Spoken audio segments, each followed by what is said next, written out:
Mən Hacıyeva Qənirə, 15 yaşındayım. Sənaye və İnnovasiyalar üzrə Bakı Dövlət Peşə Təhsil Mərkəzində mexatronika üzrə təhsil alıram. Mən Aygün Həsənli, 35 yaşındayım. Hal-hazırda Sənaye və İnnovasiyalar üzrə Bakı Dövlət Peşə Təhsil Mərkəzində qrafik dizaynerlik üzrə təhsil alıram.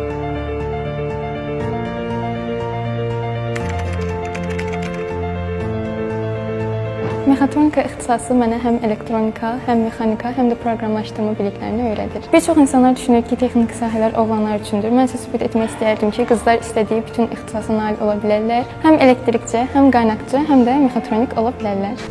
Peşəmiz heç nəyin gec olmadığını və hər yaşda, hər dönəmdə təhsilimizi davam etdirə biləcəyimizi öyrətdi. Bu sahə çox səbir tələb edən və çox araşdırma tələb edən bir sahədir. Bunu gün keçdikcə təhsil müddətində görürəm ki, bir saatlıq araşdırma ilə yekunlaşacaq bir sahə deyil.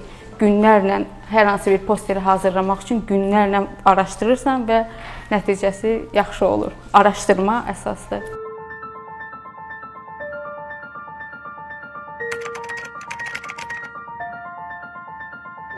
Mexatronika ixtisası çox şaxəli və prestijli ixtisasdır. Çünki burada həm elektronika, həm mexanika, həm də proqramlaşdırma biliklərini öyrənirik. Günümüzdə çox populyar bir sahədir.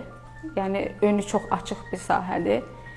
Və bunu seçdim ki, gələcəkdə hər hansı bir yerdə rahatlıqla iş tapa bilim, işləyim və öz işlərimi nümayişlətdirə bilim.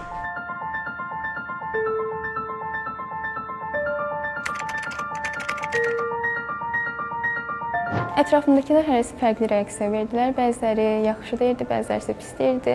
Pis deyənlər mənə deyirdi ki, sən bacara bilməzsən, bu ixtisas oğlan ixtisasıdır. Və mən sübut etmək istəyərdim ki, bu peşə mənim üçün çox uğurlu olacaq. Ətrafımda olan hər kəs, ailəm, ən yaxınlarım çox sevindilər ki, bu addımı atdım deyə. Düzdür, biraz çətinliklər olur, ancaq ailəmin dəstəyi ilə aparıram bu işi.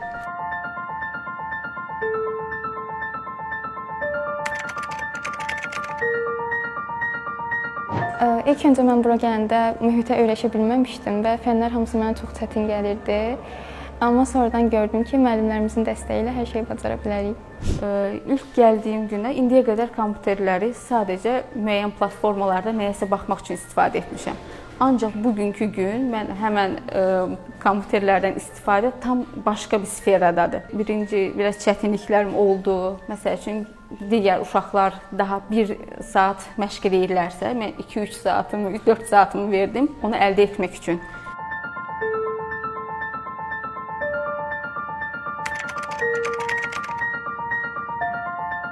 Mən hazırda yüksək texniki peşə səviyyəsi üzrə təhsil alıram. Bu səviyyə üzrə təhsil alan hər kəs universitetə imtahansız keçid edə bilərlər. Və mən də bunu edəcəm, layihə mühəndisi kimi fəaliyyət göstərəcəm. Bu sahə üzrə bir fikrim var. Birinci fikrim odur ki, bu sahəni öyrənib müəyyən daha da ixtisaslaşmaq üçün xaricə getmək istəyərdim. Orada daha da bir dərinləşsin, öyrənim və ondan sonra geri qayıdaraq. Azərbaycanda hər hansı bir bölgələrdə fərqi yoxdur. Bu sahə üzrə bir kurs ya da bir məktəb, bilmirəm, belə bir şey açaraq orada öz müəllimlərim kimi şagirdlərə nələrsə öyrətmək. Təhsil alan hər kəs, yəni qızlar da, oğlanlar da fərqi yoxdur, həyatına gözəl bir toxunuş edə bilər. Təhsil çox vacibdir. Yəni təhsili varsa, yəni qabaqdasan, öndəsən. Çünki hər bir yerdə öz təhsilinin sayəsində müəyyən yerlərə gələ bilərsən.